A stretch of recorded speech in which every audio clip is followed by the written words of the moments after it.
If I had to choose a favorite cuisine, I think it would be Thai food. And I have a good friend that has created a wonderful dish. We're going to tell you all about it in just a moment. Welcome to All Things Food with John Woods. I love to cook, but I cook to love. So let's talk food. I want to introduce you to my very good friend, Randy Golden. And Randy, you and I have cooked a lot in the kitchen over the years, haven't we? I mean, we've cooked things that aren't even legal, I think, in most states. So, and a couple of weeks ago, we were in the kitchen just playing around. I asked you to come up and just to cook with me some, and we had so much fun. And you introduced me to this dish that we're going to prepare today, and it absolutely blew my mind. It's Thai Basil Catfish. And we're going to walk through it today. A lot of simple ingredients here, and we're going to start from left to right. I'll introduce the few ingredients and then let you take it from there, okay? First of all, we have pond-raised catfish, and I've cut it into small pieces. I'll show you that in a minute. And then we have some large shrimp. And Randy, you kind of take it from here and tell us what we have. First of all, John cut the catfish into smaller pieces to sort of match the weight of the shrimp so that they will cook evenly and get done about at the same time. Then the main ingredient that we're going to be using today is Thai basil. And here is the regular basil that is so famous in Italian cooking, and it's one of my favorites. But Thai basil is just that much more than regular basil. It kind of tastes like a cross between mint and basil. Yeah. And Randy, while we were messing around, I did a comparison of the two, and this is so much more intense. It almost has a licorice taste to it. It almost has a licorice taste to it. If this has a taste of let's say 50 out of a scale of 100, this would be 99 on the scale of 100. Yeah. And you've introduced me to this, and the store is going to start carrying more of it since you and I are buying so much of it. Right. So. John has chopped us up some of this Thai basil for us to make it ready to use. I think the first ingredient we have here is our oyster flavored sauce, and it's actually made with real oysters. It has a nice thick texture, and it has a fishy taste without being overbearing. That's right, it's yeah. very nice. And then of course we've got our premium fish sauce here.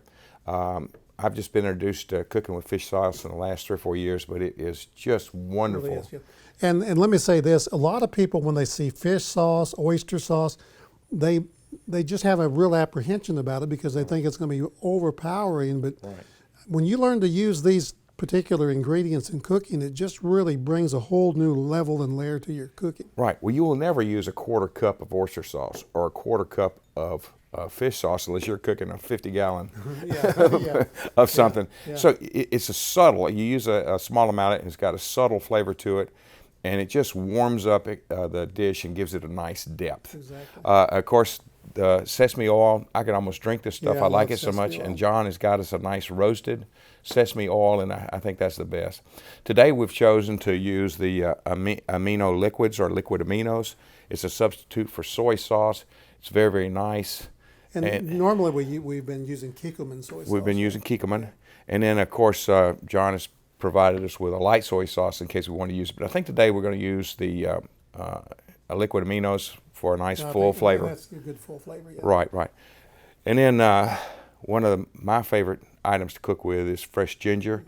We've chopped this. I don't know whether you can see this or not. We've chopped this so that you've got some nice sized particulates in it. Can I interject? You taught me something the last time because, you know, I've always peeled the ginger like everyone else does. And I noticed you were just chopping it with the skin still on it. Right. And, if you go to a manufacturing plant where they're going to use a lot of ginger, they throw the whole ginger into the chopper. And the first time they did that, I was in shock and awe. And I'm going, hey, you know, there's something wrong with this. I thought something was wrong with you. But then when I cooked with it, I realized, you know, what they're doing is the best way. It's difficult to peel this stuff and do it well because of all the nooks and crannies. So really all you have to do is wash it thoroughly, and then you're going to use a good knife or a chopper and get you a particulate about this size. I don't know. That's a big word there you're using. Particulate, yeah. And then John has pre-chopped some garlic for us. Between ginger and garlic, you put those things on your cereal for breakfast in the morning. It's going to be good. Yeah. So we can't go wrong, right? And then, of course, we've got some brown sugar. The brown sugar is going to take these deep flavors over here, and it's just going to bring them up and make them alive, where they're exciting to the taste, but they're not overbearing like they could be if you didn't use the right touch. But again, you can't get too much of the sugar. This is a dish that you're subtle in the way you put the items together, and the flavor that comes out of it is just, it's just almost unbelievable. We've got another ingredient here, and I made a couple changes from the original recipe. I took some artistic liberty. We used these roasted peppers the last time. These things seem to pop, and I mean, they can really take you by surprise. Right. So I wanted to tone that down a little, and I went and got this garlic chili sauce. What John has done here for us is just add another layer of flavor. We've given you layers this way, and the thing about these flavors are you're really going to be able to tell each one individually, but they're going to meld together, but they're not going to lose their individuality. Yeah. And that's the way the shrimp broth will do for us. Let's start mixing. So we're going to take the oyster sauce, and a little oyster sauce goes a long way, so we're going to put in about a tablespoon for the amount that we're working with. And you and I are very precise when it comes to measuring. Yeah, this is the way John and I measure everything, and it's by the feel. By the feel. That's the best way to cook. You got to feel it. Yes, sir. And this is our fish sauce. All right, we got about 2 teaspoons there of that. Okay. We're going to use a whole bottle of sesame oil. No. And then we're going to add our soy sauce substitute, which would be our liquid aminos. And this was made by Bragg. They also make a very fine vinegar. Then we're going to put in our... Are we going to need all that ginger? Or? No, we're not going to need all of it, because I went a little overboard with it. But remember, as we always say, you can add to, but you can't take it out. That's right. And then we're going to use all the garlic, John. Exactly. Can't go wrong with all of that. No. And so last but not least, we're going to put just a dab. Let's use a spoon there so we don't overdo. Royal accident with that. Okay. About there? That sounds good. We'll of course, we have our trusty tool right here. Well, John, before we take our trusty tool and taste this, let's go ahead and add your shrimp stock. If you could give us about 2 cups of that shrimp stock now, I think that would do it.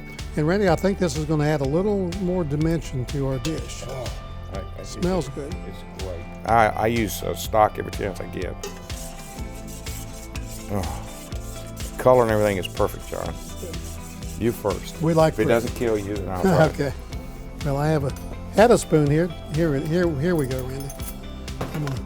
I can hardly wait.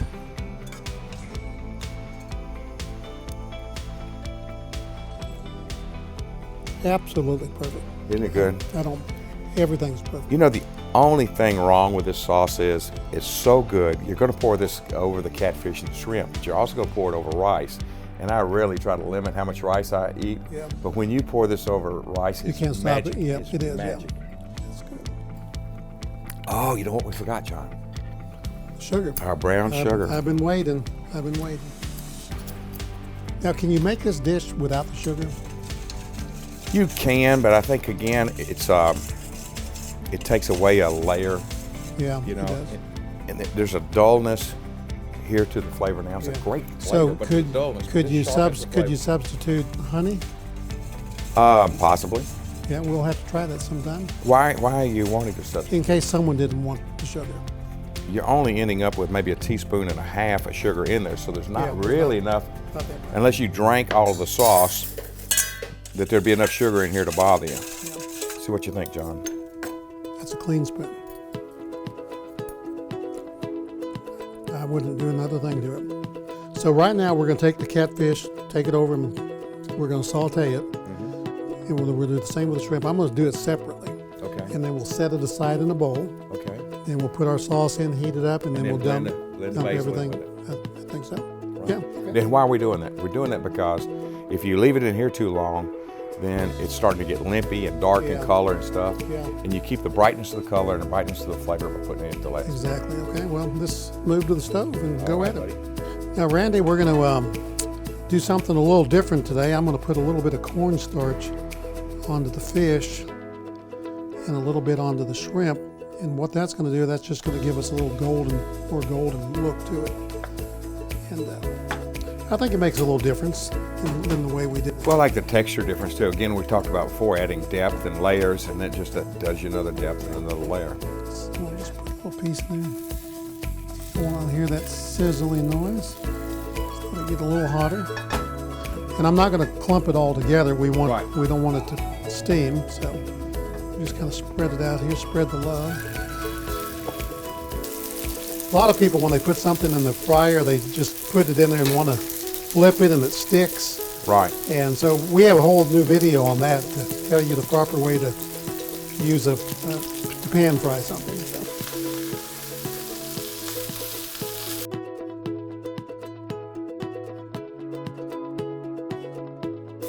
This is probably one of my, I say they're all my favorite, but this one has to be right at the top.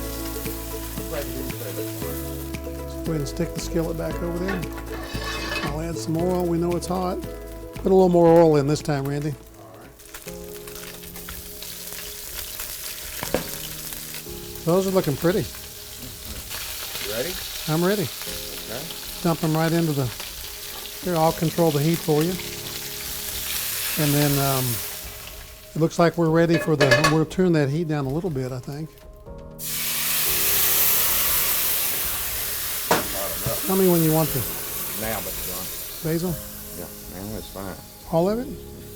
Oh, John, make yourself feel good. Here we go. Randy, that's unbelievably beautiful. All right. I think it's time to plate it up.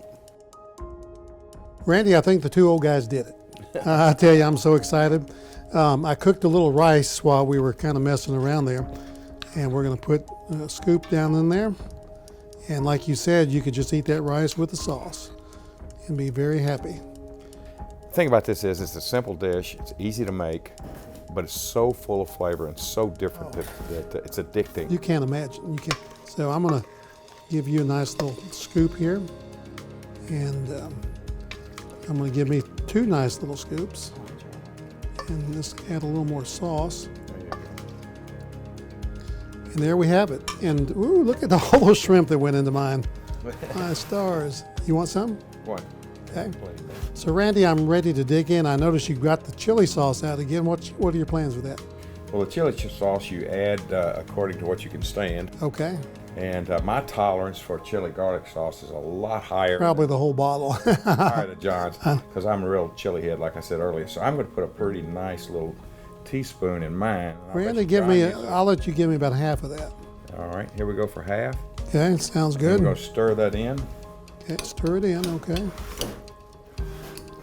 Makes a nice little color to it. So are you going to go after the catfish or the shrimp first?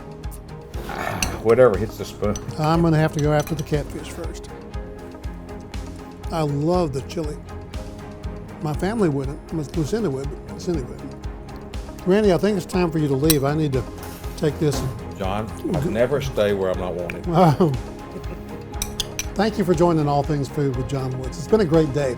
I love to cook, but I cook to love, and it's been wonderful having my good friend Randy Golden here talking about Thai Basil Catfish. Be sure to like this video, share it with your friends, and subscribe. And I'll see you the next time right here on 50 Ways to Love a Catfish.